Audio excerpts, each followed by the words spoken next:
Welcome, welcome, welcome. Welcome to Fearless Fridays with Nash Nay. and Ashley. We are live broadcasting. Join us for an hour of speed dating for friendships. Are you brave enough to share your raw truth live? Really let the people get to know who you are? Can you survive the hot topics? What will your stress response be? Fight, flight, or freeze?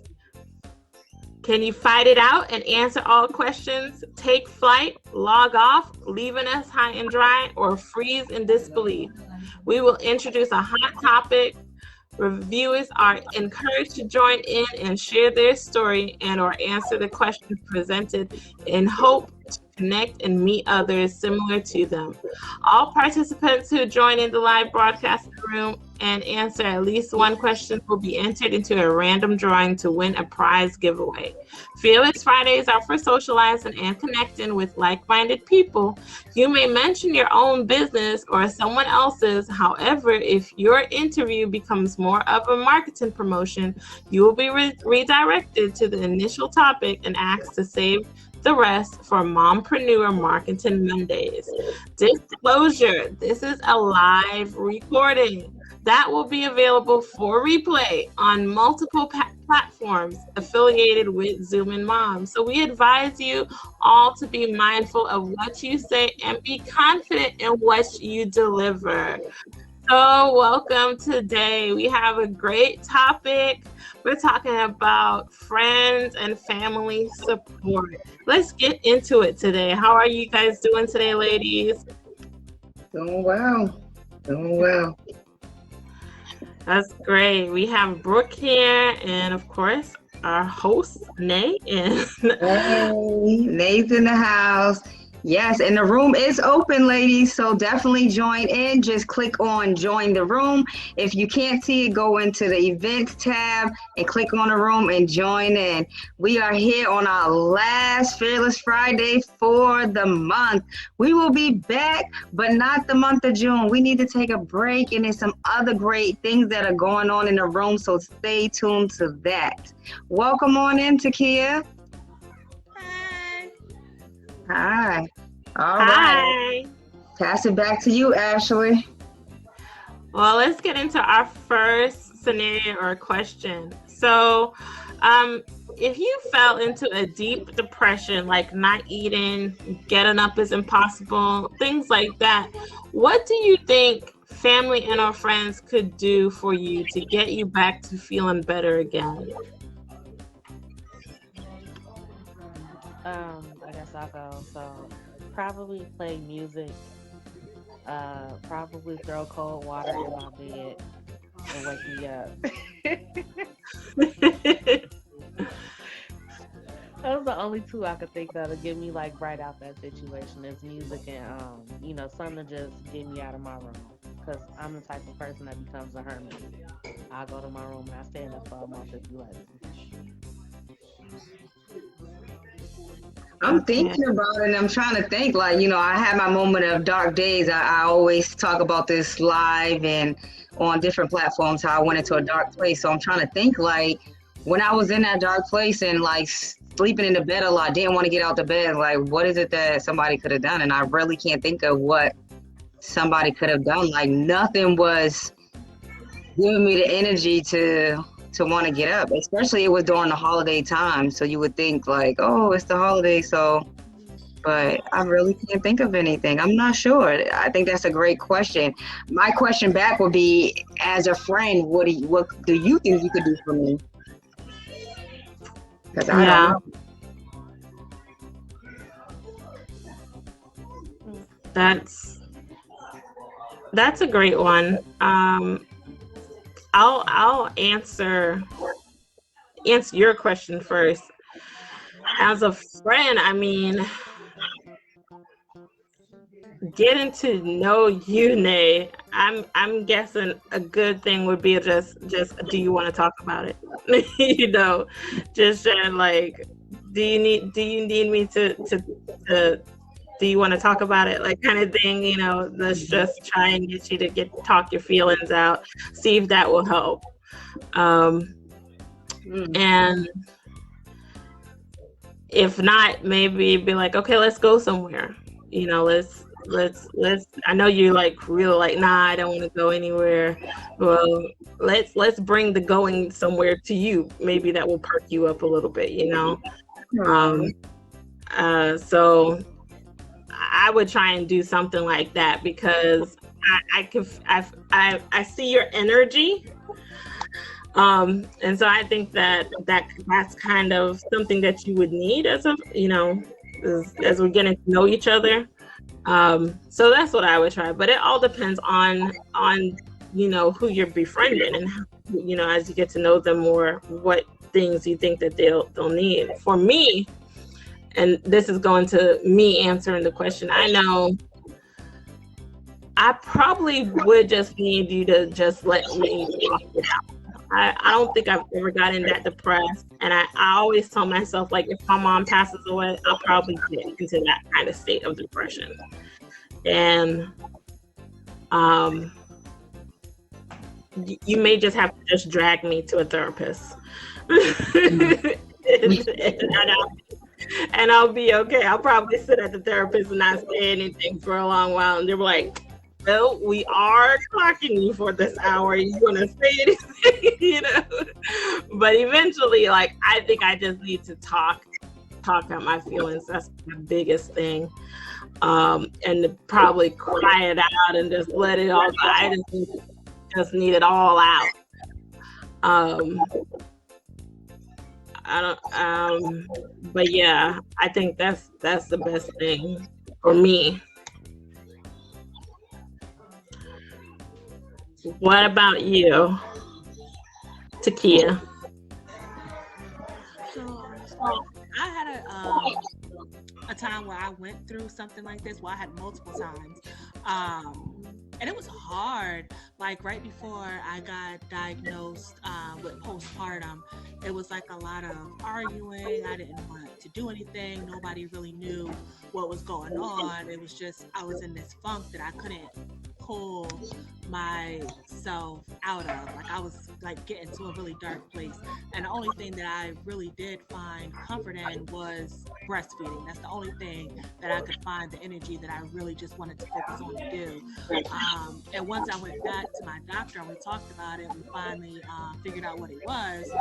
They automatically jumped to medication. And I knew that was something I didn't want. I watched my dad take a ton of medication, and it wasn't something for me. But my husband was a big support with helping me. My big thing was I wanted to find a Black therapist. So we searched high and low to make sure that I could find a Black therapist. And once we just talked through it, and he realized that, you know, it wasn't just me being moody or, you know, not wanting to be bothered or have an attitude. He was like very supportive, but pretty much picking up where I couldn't and taking care of the kids and making sure things got done around the house without me even having to ask. Him, my mom, just anybody that could, they were just picking up the pieces where I just couldn't get it together until I was able to get enough sessions in to be able to get on my feet myself. It was just support, not asking anything of me, not constantly saying, you know, are you okay? Do you want to do something? Just noticing, okay, she's starting to get down, just give her the spot, her space, and she'll come back around. I like that. All right. Just to let you all know, the room is open. This is Fearless Fridays with Nash, Nay, and Ashley. We are here 8:30 p.m. to 9:30 p.m. Eastern time tonight. This is the last Fearless Friday for the month. We will be back, but we are taking a break. So join in now. The room is open. Let's speed date for friendships. Hi, Laura. Welcome. If you're watching us still, come in and join the room. We'd love to hear from you. I'm passing it back to you now, Ashley. Okay, guys. So next question. Your significant other and you are going through a tough time. The thought of divorce is on the table. What do you wish your friends would not do or say while you are going through this tough time? It's so ironic that you asked that because, like, last week I could have divorced my husband. Today, But today, it's a whole nother story. We in love. So, as far as So with my tell us friends, about that. What kind of support did you um, get, and then what did you not want to receive in support? Mhm. mostly with me, it's like, this day and age, the gender role. So that's the thing. So we are in the opposite from where my grandparents were when they got married. And I'm the money maker and he's the homemaker. And I get frustrated when I feel like I don't see the same amount of ambition that I have to go out for my goals and do this business thing and network. And he just want to be a homebody with the kids and just like, cook and clean, get things together, take 1 or 2 vacations and chill. Like that's him, that's his life. But we married though. So I find a lot of frustration in trying not to emasculate him or take on a more of a male role, I feel like. And he finds a lot of frustration in trying to like off a couple of times so like just man, be a woman. And I'm like, I'm from Chicago, but you can't take the nigga out of me. Like it's just real goofy stuff like that. But yeah, like we butt heads real tight. I don't like the fact that he has a lot of friends and people to talk to, and I choose to stay closed off. Like I don't tell people about my issues. If I do, I'm telling one person.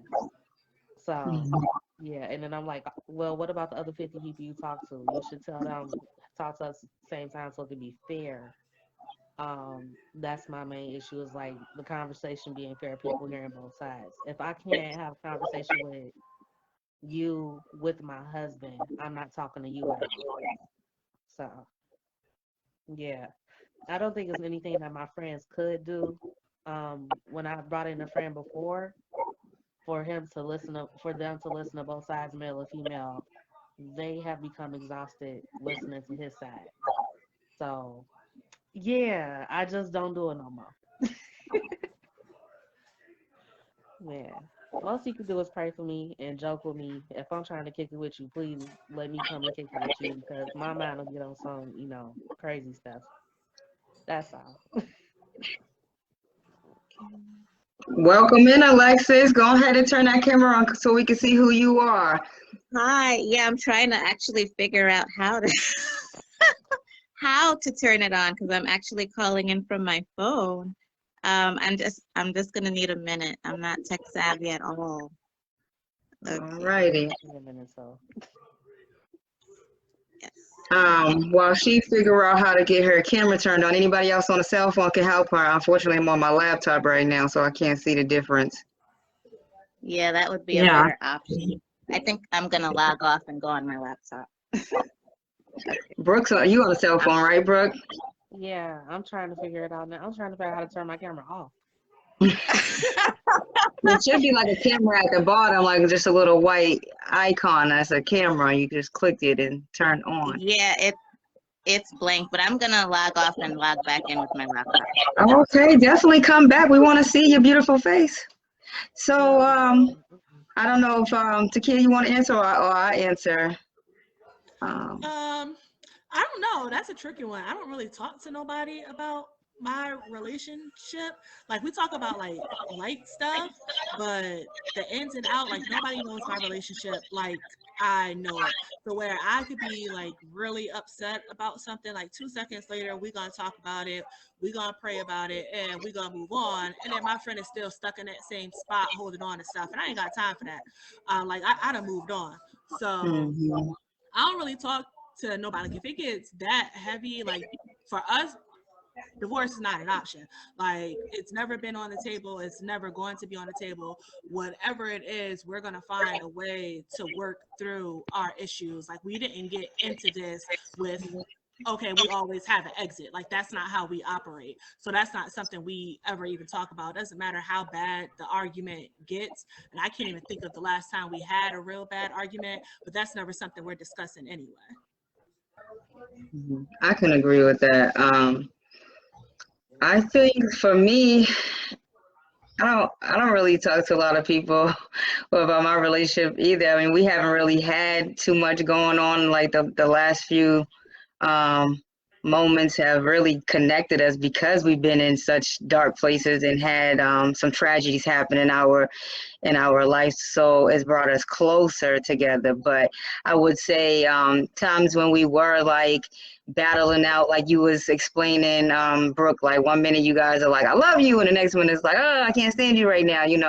Um, I don't think like I really even talk to anybody about it because we just bounce right back. And I agree with Takia saying, like sometimes it could be something little when you're in the heat of the moment, especially for me, I've learned since I've had a child, my emotions are just different now. So I would hate to be in my emotions and say something about my husband and then the other person is still holding on to that and you moved on. So I don't really talk about it. If it had ever got to the point of divorce, I think it'd be like, y'all just know, like we divorced.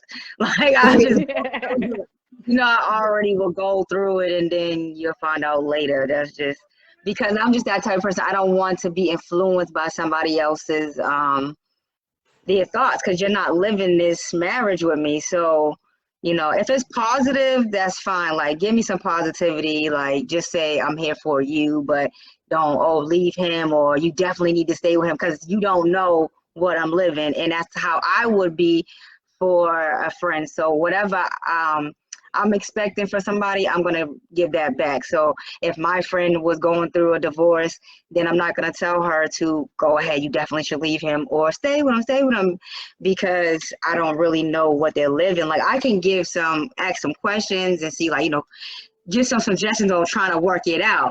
But at the end of the day, if you want to divorce him, that's your life. And so the same thing for me, I would hope that my friend would just be like, it's your life. Do what you got to do for you.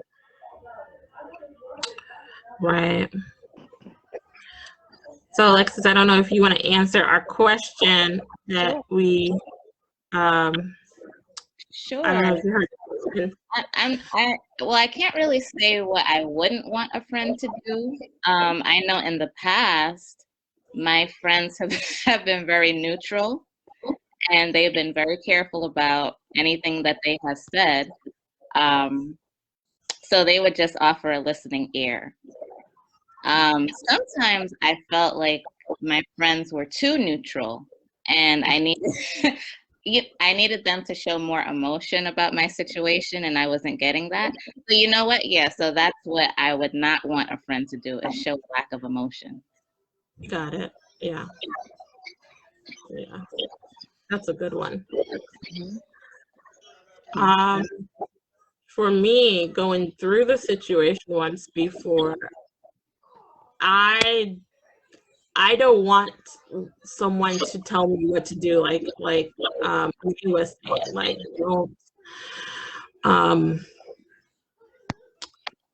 don't be like, okay, well, you need to, try being in the marriage or try keeping the marriage or oh yeah, you need to divorce him. Like I don't want that. I just want my friend to be there for me, to be a listening ear, to I guess be angry when I'm angry, be happy when I'm happy, like be pissed when I'm pissed about something I say that he's done and then get over it just like I do and then be like, oh, you did this? Okay, great. I don't know. I be wishy-washy when I'm wishy-washy. Just feel me. So I guess that same emotions that I'm going through. Yep. I feel like that's support in a way, but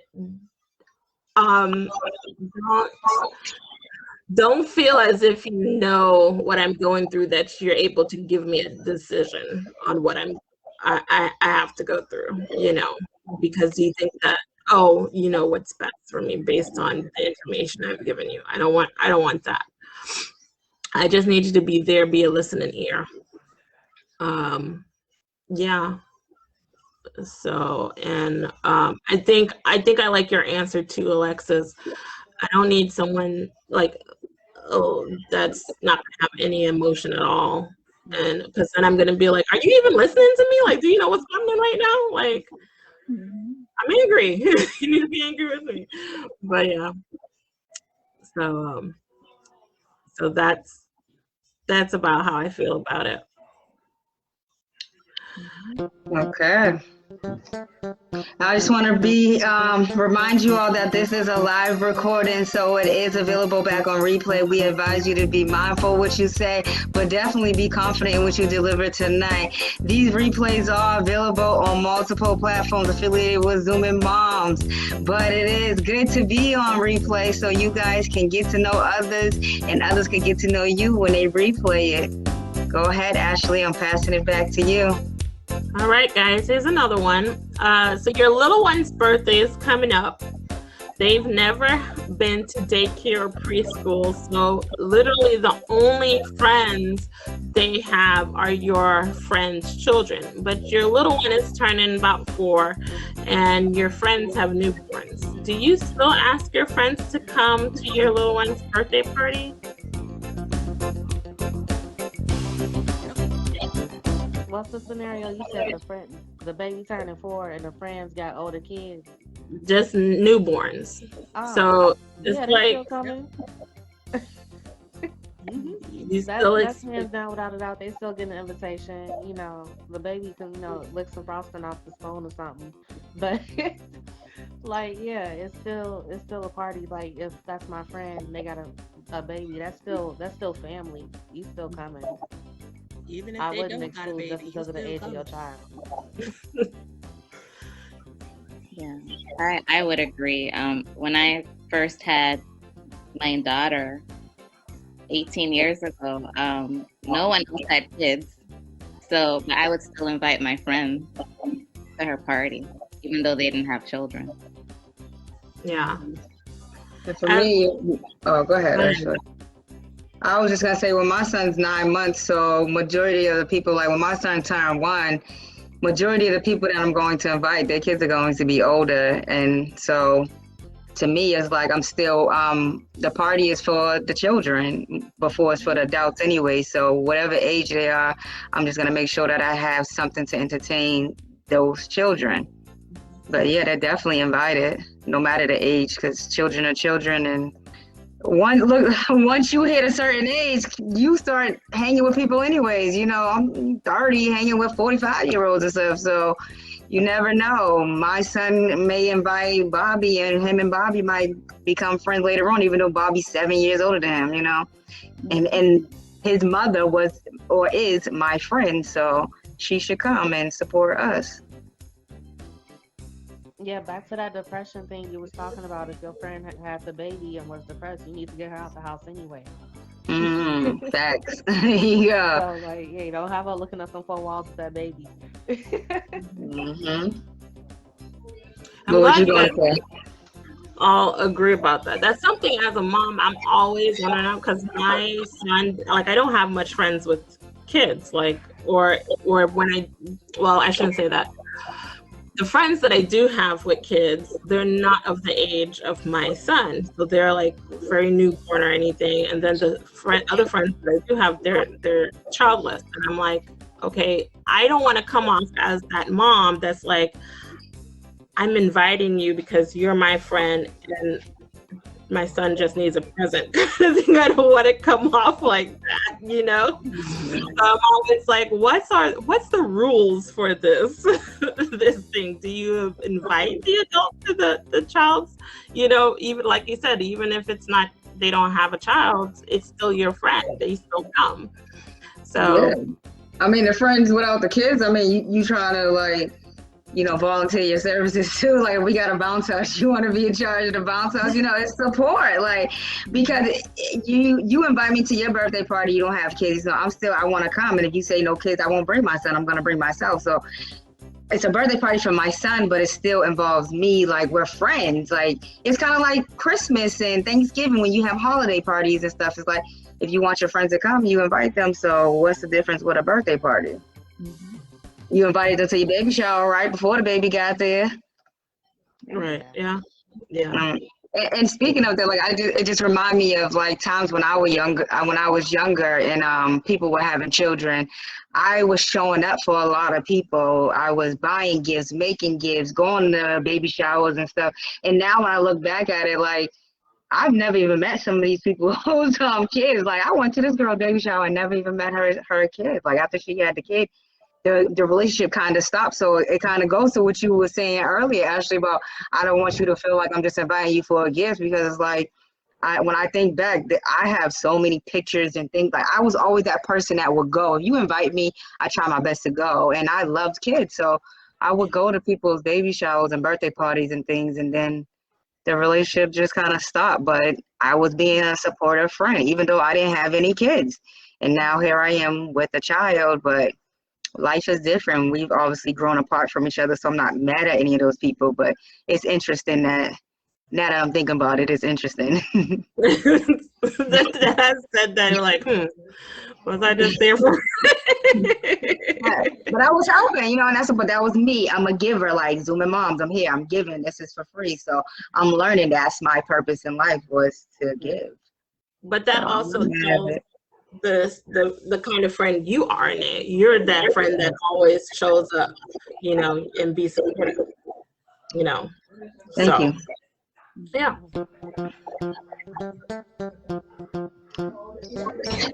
All right, this is Fearless Fridays, Zooming Moms. I'm Nay, your host, as well as the founder of Zooming Moms, and I'm here with Ashley, my co-host, and we are speed dating for friendships tonight, 8:30 p.m. to 9:30 p.m. Eastern Time. The room is open. Definitely join in. This is a live recording, so be mindful of what you say, but definitely be confident in what you deliver tonight.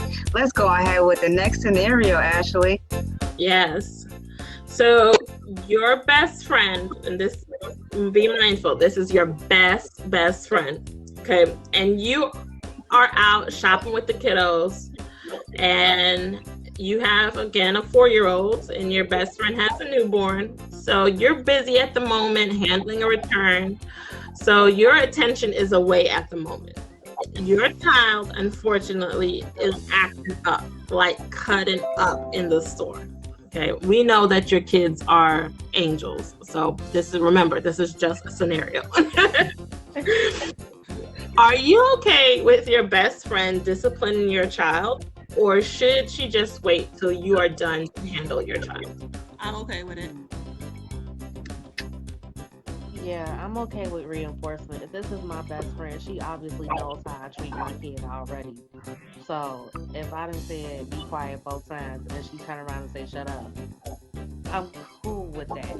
Because we got the same level of like I mean it's I don't know if I could do it to her newborn 4 years later, but in that moment for my kid, this is the one that needs the extra talking to. Go ahead.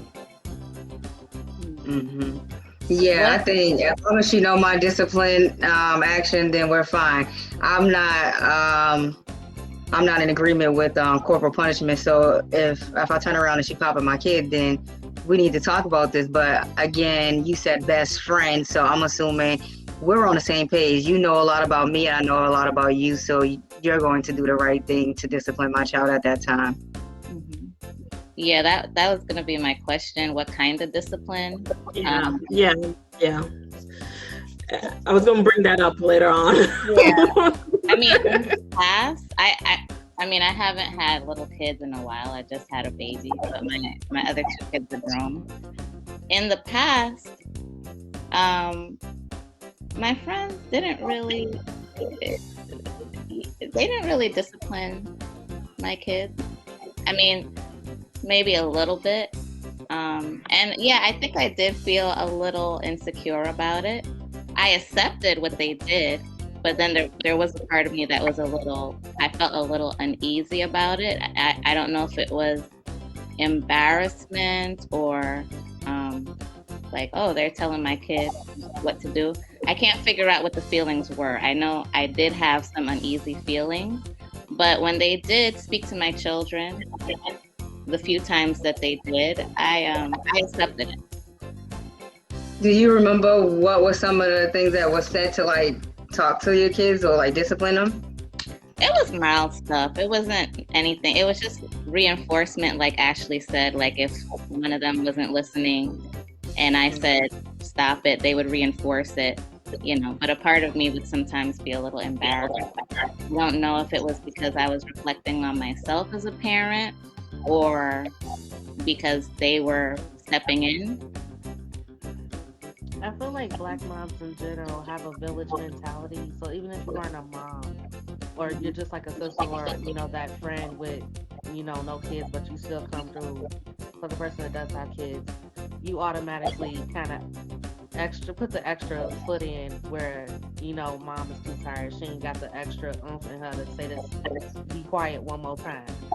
No, or if she's a popper, she ain't got the extra oomph to go thump you on the head right there. So I just kind of feel like best friend, they would know, they would be able to read your parents and style and your body language at a certain point and be able to like, hey, your mama said be quiet. Now don't make me come in and I do was what about mama to said. say that. I wanted to ask that as an example, like, and then to tie it in with family. So, have you all had that experience where a family member or a friend has overstepped those boundaries when you're trying to discipline the kid, and they're like, "Didn't you hear your mother say?" And it's like, "But I didn't ask you to hop in right now," like, or you just have that person that's always trying to put their 2 cents in before you can even finish with your child. Have you had that kind of friendship with a family member or a regular like friendship?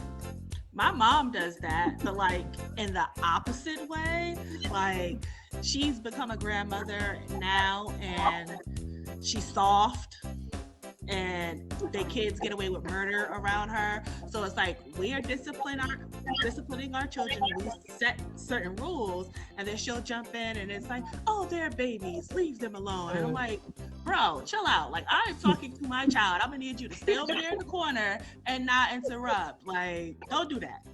Like when we were getting in trouble, nobody did that to you. You got all to our behinds. Don't do that for them. You can't save them. They need this. Yeah, my mom is the overparent. She only does it with 2 out of the 4 kids that I have. So she does it with the baby, and she does it with my 2-year-old, who is absolutely terrible.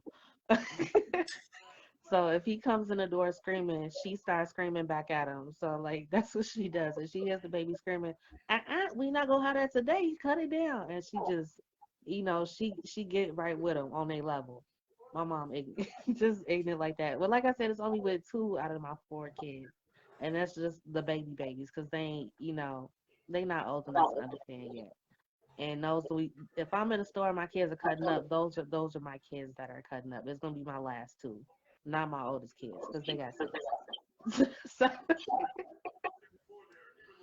yeah. It's funny because me and my husband were just talking about this in the car, and I think both of our biggest thing is like letting our children be children and not expecting things of them outside of their developmental stage. Like they're 4 years old, 4 and 3 years old. There are things that 4 and 3-year-olds are naturally going to do. Doesn't mean they aren't well behaved kids. Doesn't mean they don't have great parents. It means they're 3 and 4 years old. They're still working on their fine and gross motor skills. They want to run, they want to jump, they want to yell. They're still getting used to their voices. There are things that 3 and 4-year-olds are going to do. So when you're talking about, disciplining your kids in public, is it because they're doing something they know they're not supposed to do, or are you just embarrassed because they're being 3 and 4 years old? That's a good. Good point. Yeah. Right. Yeah. Now, have you guys, and I want to bring the same question, but like, what if your best friend was male? Now, how would that differ? Would you still let them discipline your child even with that just reinforcement? Yeah, I mean, I think gender doesn't play a role. It's the same thing. If you're my friend, you should know what it is. Because, I mean, I'm married, so my son has a male figure in his life. So the way that my husband would discipline him, and you should always, you're around because my friends become my husband friends, and the same thing with him. He has friends, his friends will become my friends.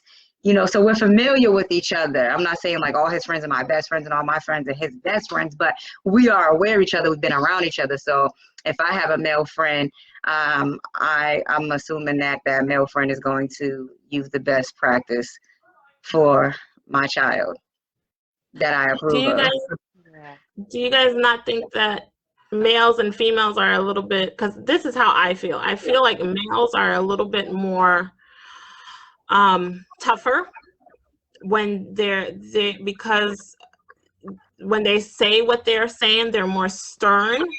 And it hits to a child a lot differently than the tone of a female. Let me give you this example. Like when my child is around his uncle, my brother, and he's doing something that he normally does, and but it looks like it's unsafe, like he's crawling into his for example, like he's crawling into his what is it called? What's that seat that they have when they're eating? High chair? The high chair. Okay, so he knows how to crawl in and out of his high chair. It seems dangerous, okay, but it's something he naturally does, okay. But when he's around his uncle and he sees his like, no, don't do that, and he has this, and because he is a male, when he says that and he's screaming it at him, it gets my son into this freeze moment, and he's automatically now in tears. Now, if I say, no, don't do that, he just stops doing what he does and comes off. But because it's a male, and his dad could say the same thing, and I say the same thing, but the way, because his dad is a male and has said it, and with his tone and everything, he will just go in tears and cry because it was said with more force, a little bit more stern tone. So I feel like when it comes from a man, it's just a little bit more, it has that little bit more oomph. Like a little more aggressive. Yeah, and even though it means no harm, it does harm sometimes. So that's why I brought that question up. And I don't know if you guys even ever thought about that way. I mean, yeah, you guys are in marriages, it's probably, it's fine. But as a single mom, I've noticed with my son, when something is said from his dad and something said from me, it's taken totally different ways based on the tone. And it also could be because we're in separate households too. So that's another way why it affects them more so than a child who's in the home of both parents, you know. Yeah, but I want to caution you to not look at it negatively. And I guess I'll use this word privilege. I have had the privilege of being raised with my father, even though it was two separate households. And having my father's family, also my grandfather, when my granddad speaks on something that he's upset about, it's something that my grandma had already been upset about for the longest time. When he finally says something, I know I didn't fucked up, shit didn't hit the fan. I didn't pass my moments of grace with my grandma too many times, and now he finna put his foot down. And it's just an automatic level of respect that I get from my grandfather. When he speaks, I listen. I just shut up. I shut right on up, because how often is your son gonna play with his father when his dad say don't? How often is your son gonna play with his uncle or his grandfather when they say, "Hey, hold up, no"? It's like when a man has to get to that level, and men don't get loud often.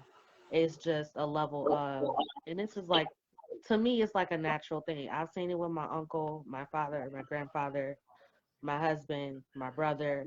And if I don't have one of those men around me, with my sons around especially, I look for a male. If I have a male friend, at the time I was single, I had male friends around, and I was comfortable having them around my son when he was little, because I felt like, me personally, this is just how I developed myself to be.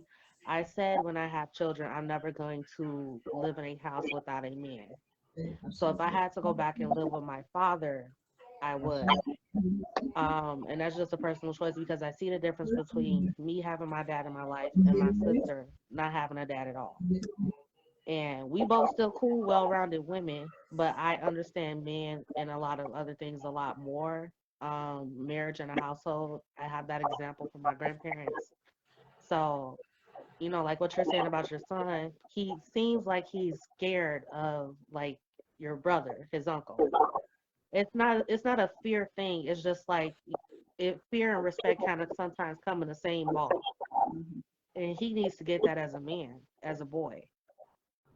I think that's a very good thing to have. I don't want you to look at it negatively because your son is so attached to you, and women are natural nurturers. But men have something that we could never give our sons. And if there's somebody around that could do that for you, allow them to do that. You could talk to, your brother or somebody later, like, hey, I don't normally don't do this, but a man knows what he's doing most of the time. That's that's kind of just like my perspective. If I divorced my husband, I would still ask my brother, my dad, and my uncle to come around more often because I wouldn't have a man in the home. Mm, So that's just my requirement of my brothers and the men in my family. mm. Yeah, that goes into a deeper topic. I think we need to say that for a whole nother session because Sorry. Brooke, you have me thinking about where it goes back to like when Mother's Day come up and Father's Day, and they'd be like, shout out to all the mothers who were being fathers, like, so that's a whole nother topic though. Yeah. It is 9:13 p.m. Eastern time. We are here. Zooming Moms has presented Fearless Fridays. We speed dating for friendships. The room is open. Definitely join in. We still have some time. Join the room, ladies. Comment below. Let us know you're there. If you're watching this on replay, hashtag replay. Let us know you're here tonight. Let's go ahead and say what state you guys are in tonight. Let the viewers know where we are in the world. So I'll just start. I'm Nay, and I'm in Massachusetts. I'm Alexis. I'm in Brooklyn, New York. I want to say Brooklyn. All right. I'm Brooklyn, I'm in Takia. I'm in Georgia. Wisconsin. I heard you said Georgia. Yeah, Georgia. I'm in Wisconsin. And I'm Ashley, and I'm also in Georgia. Here we go. All right, Ashley, let's ask that last scenario question for the night. All right, ladies. Last question. So you sadly lost a child, or this could be a parent. What kind of support are you seeking from your family, and how might that differ from the support you seek from your friends?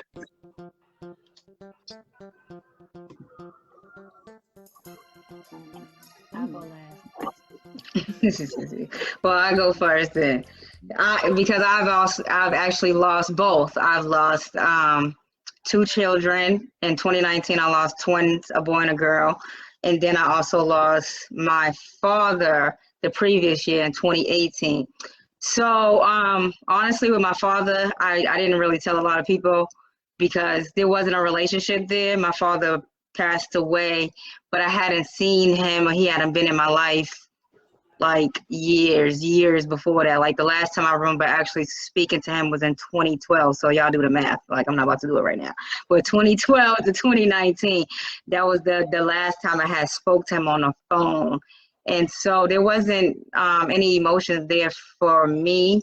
I was there as a support system. When my paternal family called and said he was in a hospital, things like that, I was there for him in the hospital and stuff, and went to the funeral. I wasn't included in the funeral. Why, I'm not sure, but that was the decision that was made. So to me, it was just like something that happened. So I wasn't really expecting friends to be there. I wasn't seeking friend support.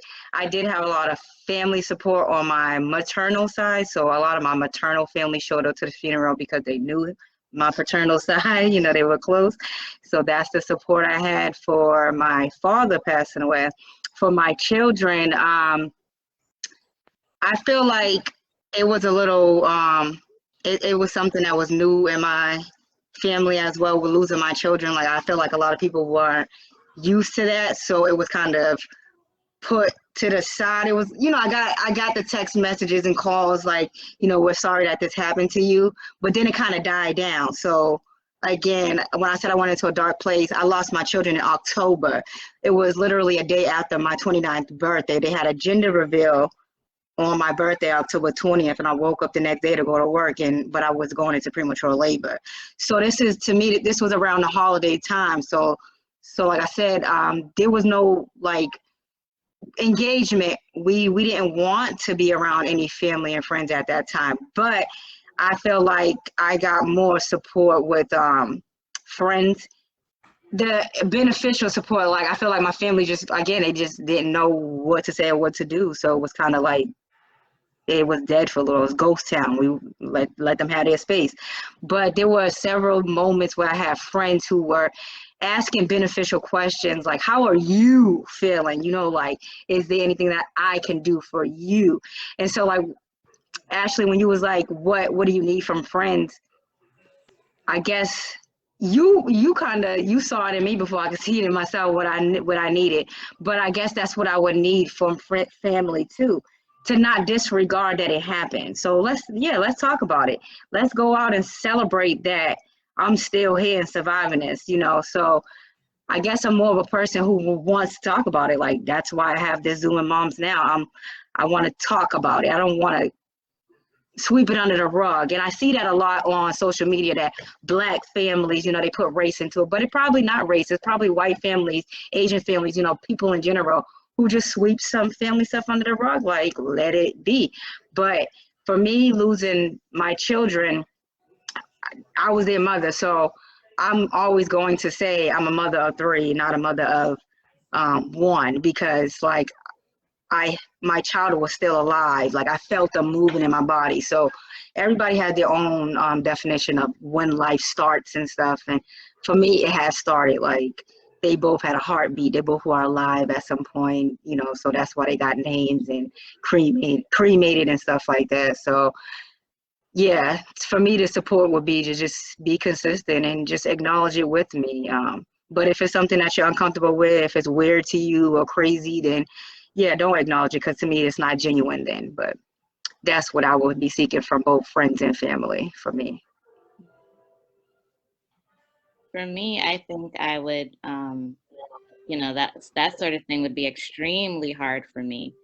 And I know that I personally would have difficulty with focusing or doing any logistical things. So I would expect family to come in and help me out with the logistical things, like making arrangements, cleaning for me, cooking for me if I needed that. I know for me, it was very hard. It's still very hard. I've never lost a child, but I recently lost my dad in 2019, the day before my daughter's first birthday. My dad passed away. He had scleroderma, and I didn't tell anybody. I didn't tell my friends. Nothing. Like, um, it was hard. Like I got out of work. We were planning my daughter's first birthday party, and it just hit. Like it just hit. Um, and we got me a flight. I got to Boston, and it was weird because I didn't tell anybody anything. And people slowly started to find out that I was in Boston, and so they were hitting me up like, "Oh, how you gonna come here and not hit us up?" And so slowly, I had to be like this is not a social visit. Like I'm here for a second, then I'm going back to New York. Like I got to bury my dad. Um, so I didn't really expect anything from my friends. I didn't want anything from them. I only have like really one one or two close friends. They knew, but I didn't expect anything from them. I didn't want to really talk to them about it. It just wasn't something that was on my mind. And as far as my family goes, it was pretty much the same thing. Like I had maybe a second to grieve, and then it was okay, you got to step up and do what you do and take care of everybody. So I had to get the arrangements in order. I had to get my mom's house packed up and get her moved down here with me. I had to do what I had to do because I knew my mom couldn't do it. I knew my brothers were not going to be able to do it. So it all kind of just fell back on me. So I had to put my grief to the side to handle everything else. And it's something that my husband still talks about. He tells me all the time, I don't think you fully grieved what happened to your father. And he's right. I haven't, and I probably won't. I don't have time to. I have to take care of my mom, and she's going through it. They were together since she was 14 years old. She's going through it. She's going to continue to go through it. It's hard for her. So I just put everything to the side. I don't expect anything from anybody, not my family, not my friends. I just expect to do what I need to do so that my mom can keep going. Mhm. I thank you for sharing that, Takia. I was not aware that, I also have scleroderma, and I never even knew like what it was until I was diagnosed with it, So it's sad to hear that your father is gone from that. Like, Yeah, he got diagnosed when I was in high school. He was in his early 30s. And so he had to stop working and everything. So it's something that we've been dealing with and working around for a while. When he first got diagnosed, they were like, we were living in New York, and they told him pretty much like, you only have a year to live, like you're gonna die. And that's not something that we were about to accept. And they actually have better doctors in Massachusetts. That's why my family left New York and came to Massachusetts, because the healthcare system here is phenomenal. The scleroderma doctors there are phenomenal. And so he went from somebody telling him that he was going to die at 34 years old to living all the way up. He got to walk me down the aisle. He got to see my 30th birthday. He got to do things that he never thought that he was going to be able to do. He got to be down here to see both my kids be born. Like, he got to do things that people told him that he was never going to be able to do. My dad lived a phenomenal life.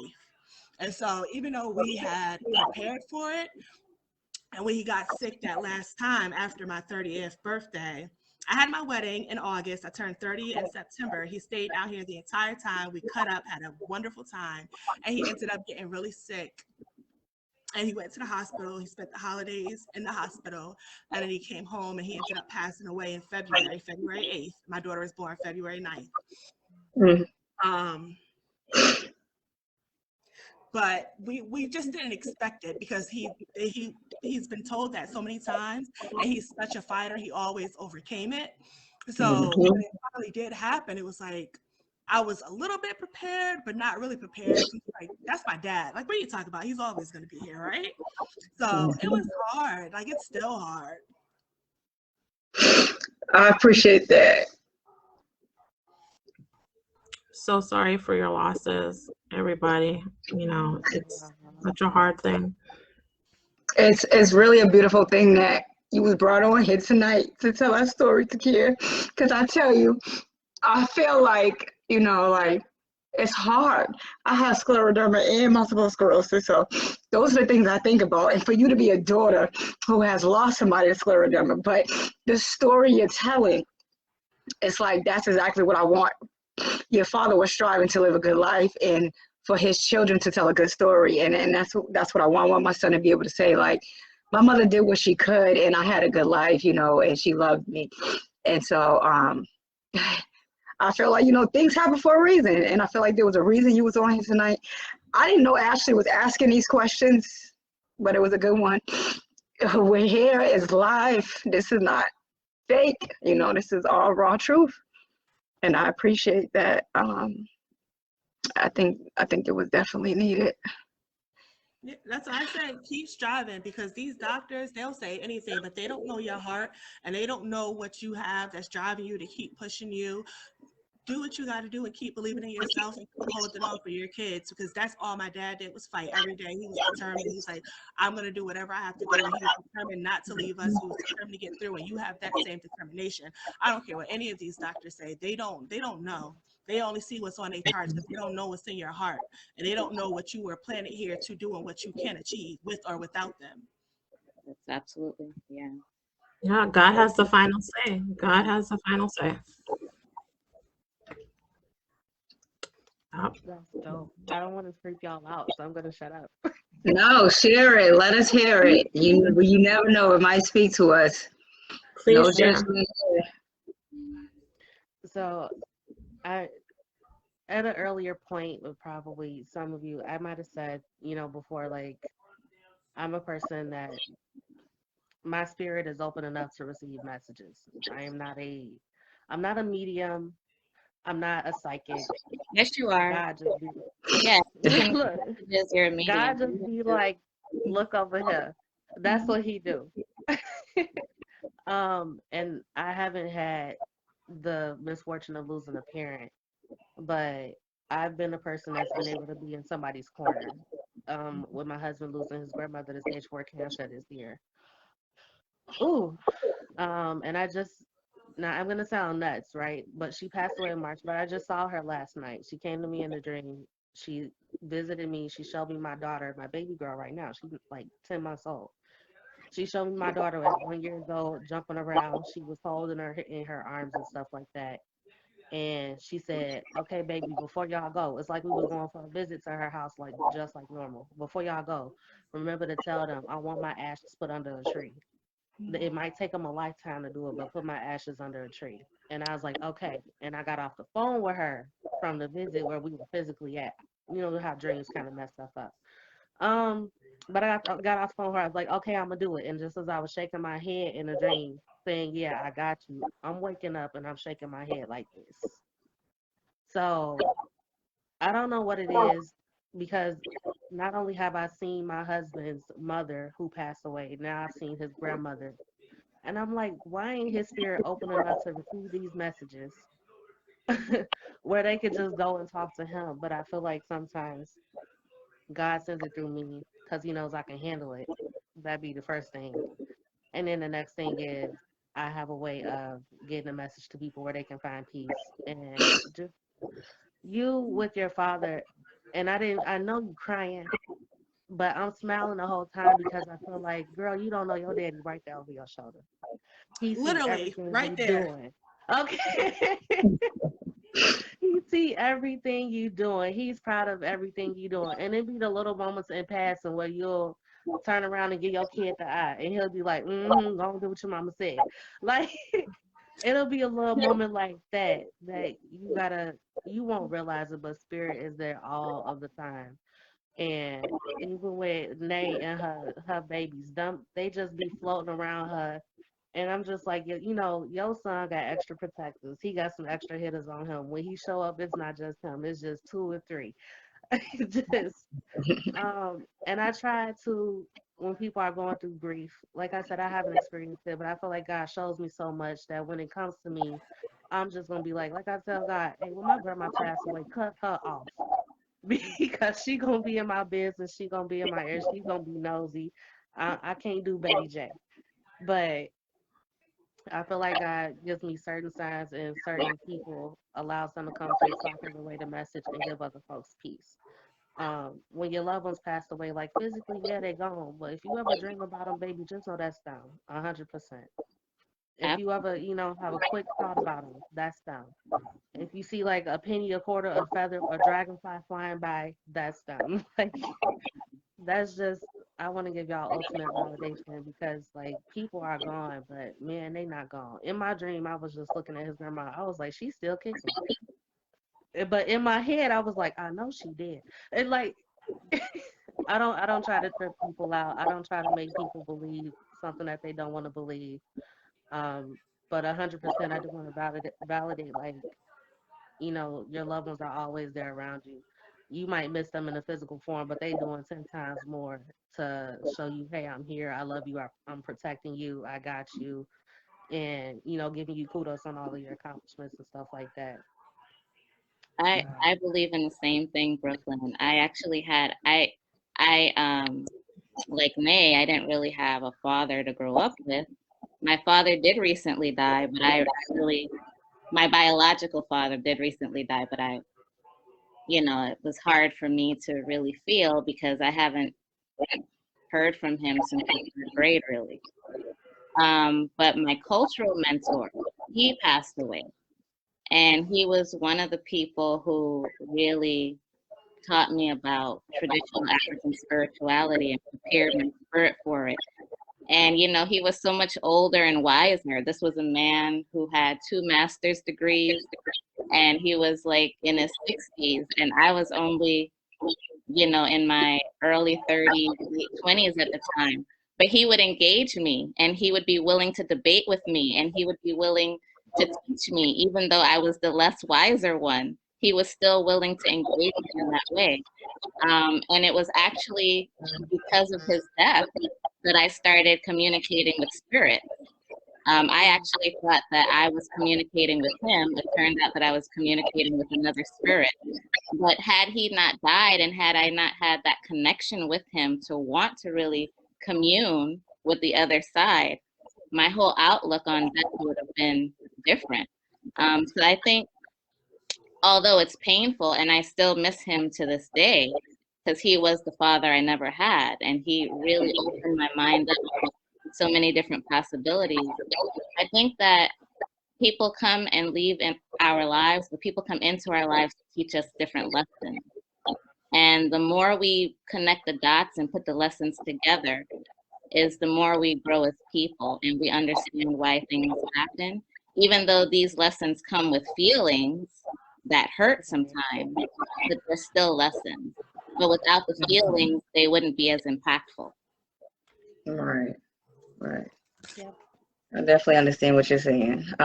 Because yeah, I lost my father in 2018, but like my purpose in life and really understanding more about me didn't come until the death of my twins, which was the next year, because of the connection. It was in my future, you know, I had that bond with them. So death hit different. I said this before in another video. Like, to me, death just hits different in your adulthood than it hits when you're younger. You know, I lost my grandfather when I was younger, but that experience is way different than losing my children. Again, like, I can't really speak for my father because there was no connection there, you know, and it's just, that's what it is. That's what it was. Like, Could I share one but more thing? Something I yeah. had to tell my husband about his mom because she wasn't as present as she could have been during his childhood. And there, you know, my husband is adopted and those types of things. So he has a lot of frustration with losing his mom, and he didn't have a mom experience with her.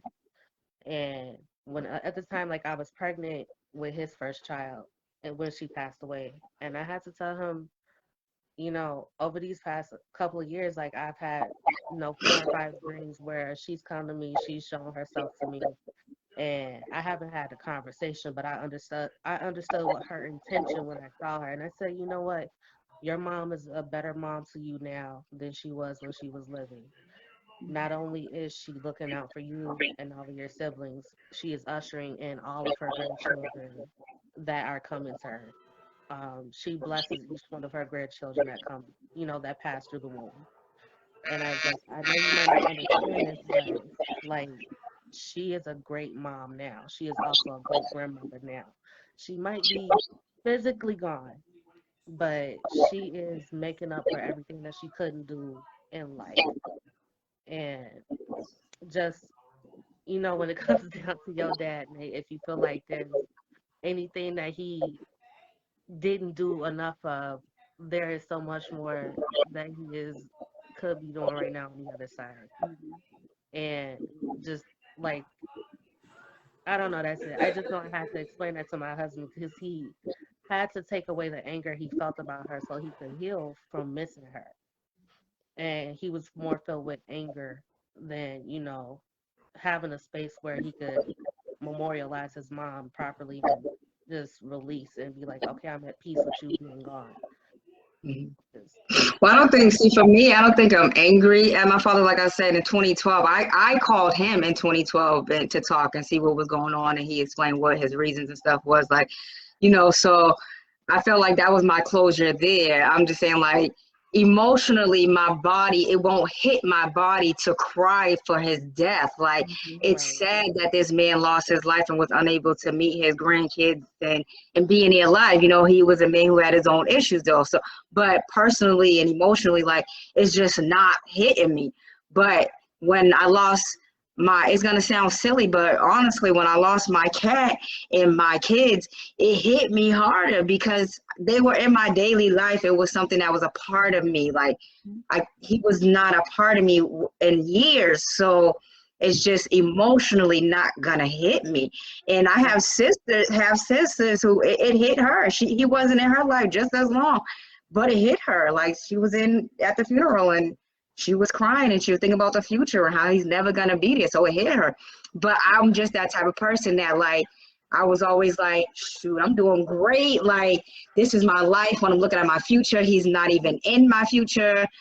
So it's just never gonna hit me that way because he already was not in my future. But my kids, my cat, that was my road cat. Like my cat was with me in California, St. Louis, Missouri, Massachusetts. Like my cat was my companion before I even had my husband, you know. So when my cat died, it was like, you know, my grandma and my grandmother, his mother gave me that cat, you know. So that cat was sentimental to me.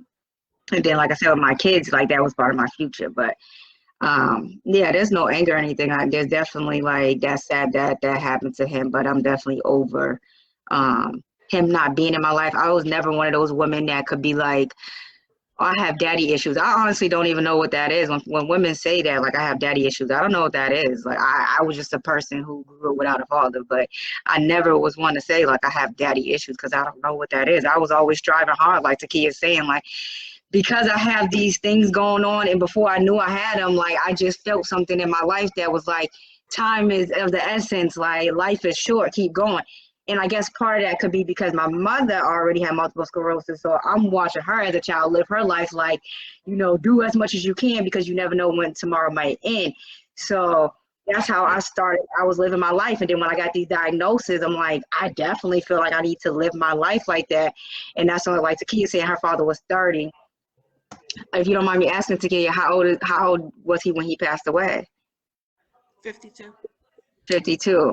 You know, so you know, those are the things I think about. Like that's my age now, so that's why when Takia's telling her story, like that hit me because I think about that all the time. Like when I hear people die from the diseases that I have now, it's like this is why I drive to do the things that I want to do, and I'm not thinking about like I'm always trying to give back and just enjoy my life. I'm not thinking about like why are people not giving back to me. I've already come to realize that just you enjoy giving back, so keep doing that to fulfill your life. Like enjoy it while you can. So you know, that's why I keep doing that and giving back and trying to be authentic and let people know like there are genuine people out there in the world, you know. So if you see me doing a lot, that's why, you know, Takia helped me answer that question on a live and got real raw with you guys on our Raw Truth tonight. You know, we got real intimate, and I appreciate you all for that. I'm gonna let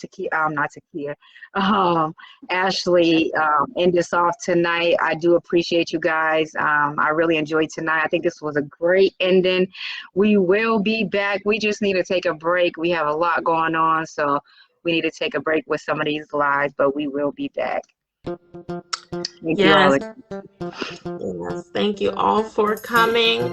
Really enjoyed this Fearless Friday.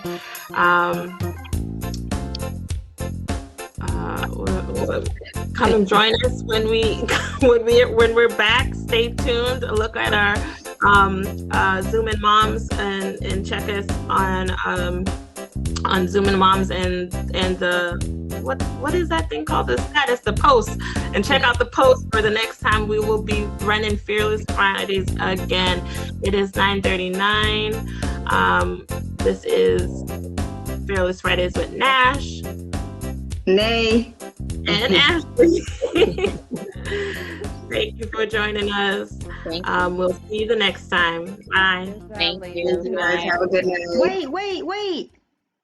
So I forgot to do the prize giveaway again because the conversation was so good tonight. I'm glad it ended the way it did. So let me go ahead and do that prize giveaway for our last Fearless Friday of the month of May 2021. We have Brooke on tonight, Takia and Alexis. So let's see who our last winner of Fearless Friday is. Who do we have? Takia, you're our winner. Woo! So definitely email me, zoomandmoms@gmail.com, so you can get your prize.